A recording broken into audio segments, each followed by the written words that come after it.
Hello, আসসালামু আলাইকুম everyone. আশা করি সবাই ভালো আছেন। আমার নাম ইশরাক হাসান এবং গ্রামার গেইনস এডুকেশনের পক্ষ থেকে সবাইকে ওয়েলকাম জানাচ্ছি। সো প্রিভিয়াস ক্লাসের মতোই আজকেও আমরা ডিসকাস করব ডিরেক্ট থেকে ইনডিরেক্ট স্পিচ কিভাবে করব যখন আমাদের সেন্টেন্সটি ইন্টারোগেটিভ অথবা ইম্পারেটিভ সেন্টেন্স থাকবে।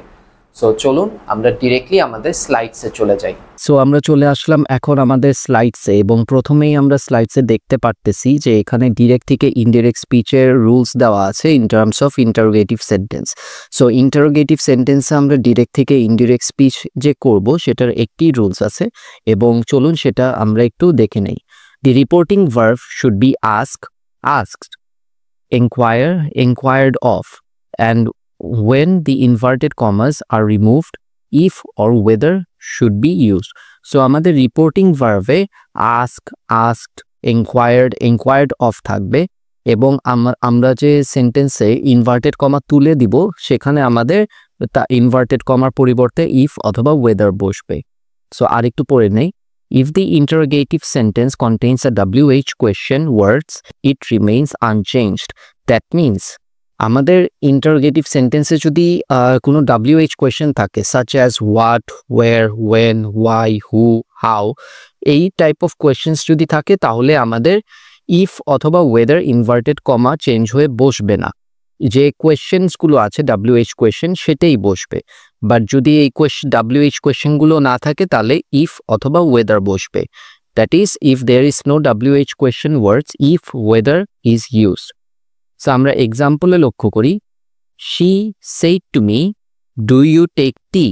সো এখানে আমরা ইনডিরেক্ট করেছি she asked me if I took tea. এখানে কোনো সেন্টেন্সের WH কোয়েশ্চেন নাই, দ্যাটস ওয়াই আমরা এখানে ইফ ইউজ করেছি। এবং যেহেতু এখানে আমি অবজেক্ট মি, সো এখানে অবজেক্টটাকেই আমরা সাবজেক্ট আকারে পার্সন চেঞ্জ করেছি। আমরা নেক্সট এক্সাম্পলে দেখে নিচ্ছি। সো এখানে Jerry said to me where did you go yesterday.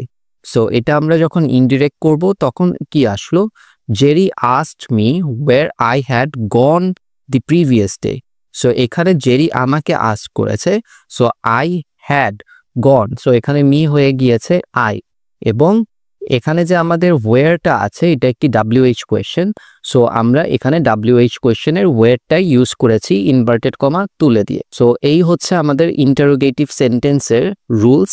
আমরা পরবর্তী ডিরেক্ট থেকে ইনডিরেক্ট স্পিচ কিভাবে করব সেটা দেখে নিচ্ছি in terms of imperative sentence.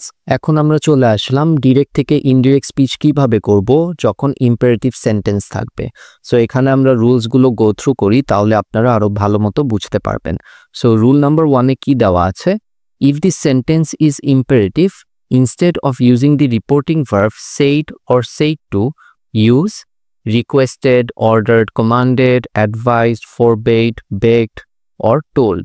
So আমাদের যদি ইম্পারেটিভ সেন্টেন্সের আন্ডারে ডিরেক্ট থেকে ইনডিরেক্ট স্পিচ করতে হয় তাহলে আমাদের সেই রিপোর্টেড ভার্বটি ডিরেক্ট স্পিচে সেইড অথবা সেইড টুর জায়গায় আমরা নিচের এই কয়েকটি ওয়ার্ডস ইউজ করতে পারবো। যেমন রিকোয়েস্টেড মানে কি, if it expresses a request মানে অনুরোধ করা।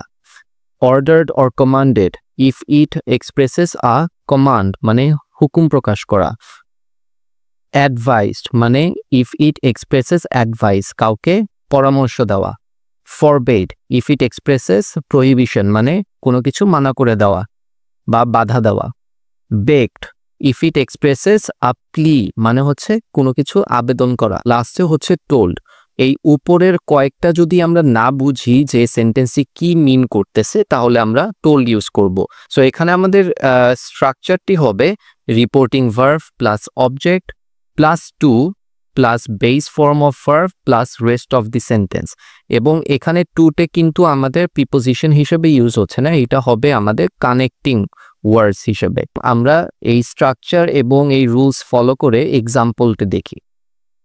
ডিরেক্ট স্পিচে আমাদের কি দেওয়া আছে, father said to me go home at once, এবং সেটারই ইনডিরেক্ট স্পিচ হয়ে যাচ্ছে father ordered me to go home at once.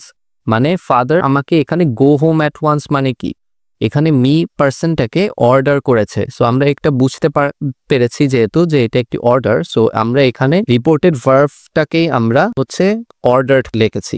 That is father ordered me to go home at once. এই যে টুটা আছে এই টুটা হচ্ছে আমাদের সেন্টেন্সটাকে জয়েন করছে। এখন চলে আসি রুল নাম্বার 2। রুল নাম্বার 2তে বলেছে if the imperative sentence is negative use not to instead of to. মানে আমাদের সেন্টেন্সের ভেতরে যদি ইম্পারেটিভ সেন্টেন্সটি নেগেটিভ সেন্টেন্স হয় তাহলে আমরা নট টু ব্যবহার করব ইনস্টেড অফ টু। কিন্তু however if the reporting verb is forbade do not use not to। মানে আমাদের হচ্ছে এখানে রিপোর্টিং ভার্ব যদি ফরবেড থাকে তাহলে আমরা নট টু ব্যবহার করব না, আমরা ওই টু ওয়ার্ডটাতেই স্টিক থাকব।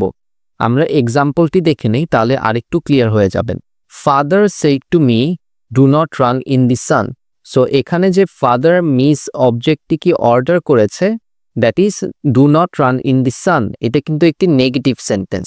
সো আমাদের সেন্টেন্স যদি নেগেটিভ হয় তাহলে আমাদের টু এর বদলে বসবে not to, that is father ordered me not to run in the sun. এবং এই সেন্টেন্সটি আমরা যদি আরেকভাবে লিখতাম father forbade me to run in the sun. So এখানে যে আমাদের ফরবেড ওয়ার্ডটি আছে রিপোর্টিং ভার্ব, এটা অলরেডি একটি negative word. So that's why আমরা এখানে টু ইউজ করেছি ইনস্টেড অফ নট টু। এখন আমরা পরবর্তী রুলসে চলে যাচ্ছি। ওকে, আমরা এখন চলে আসলাম রুল নাম্বার 3 এবং রুল নাম্বার 3তে কি বলা হয়েছে আমরা একটু দেখে নেই।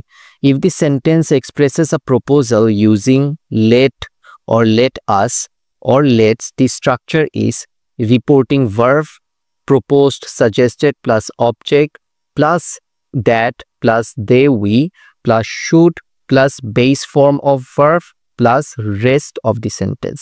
মানে হচ্ছে আমরা আমাদের সেন্টেন্সে যদি লেট আস এবং লেটস থাকে তাহলে আমাদের এই স্ট্রাকচারটি ফলো করতে হবে এবং এই স্ট্রাকচার ফলো করতে হলে আমাদের রিপোর্টিং ভার্বে ইদার প্রপোজড অথবা সাজেস্টেড থাকবে অ্যান্ড দেন আমাদের ইনভার্টেড কমা উঠে যে দ্যাট বসবে এবং দ্যাটকে ফলো করবে ইদার দে অথবা উই। এবং কোথায় দে এবং উই বসবে সেটা হচ্ছে আমরা এক্সাম্পলের মাধ্যমেই বুঝে নিব। সো আমরা হচ্ছে এক্সাম্পল নাম্বার 1টি দেখে নেই। Gary said to his friends let us have a picnic on Friday। So এখানে যেহেতু আমাদের সেন্টেন্সে let us রয়েছে সো আমাদের রিপোর্টিং ভার্ব হবে proposed।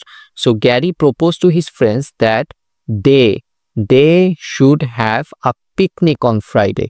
এখানে গ্যারি এবং তার ফ্রেন্ডসের কথা বলছে, তাদের কথা বলছে। So that they should have a picnic on Friday। So এই সেন্টেন্সটি হবে আমাদের ইনডিরেক্ট সেন্টেন্স। সো আমরা যেহেতু বলেছি দে এবং উই কোথায় ব্যবহার করব, সো এখানে একটি নোট আমরা ফলো করব। If I, me, we, us appears before or after the reporting verb we use we as the subject, otherwise use they। so I, me, we, us যদি রিপোর্টিং ভার্বের আগে অথবা পরে বসে তাহলে আমরা we ব্যবহার করব অথবা আমরা অন্যথায় দেও ব্যবহার করতে পারি। সো এখন এক্সাম্পলে দেখি।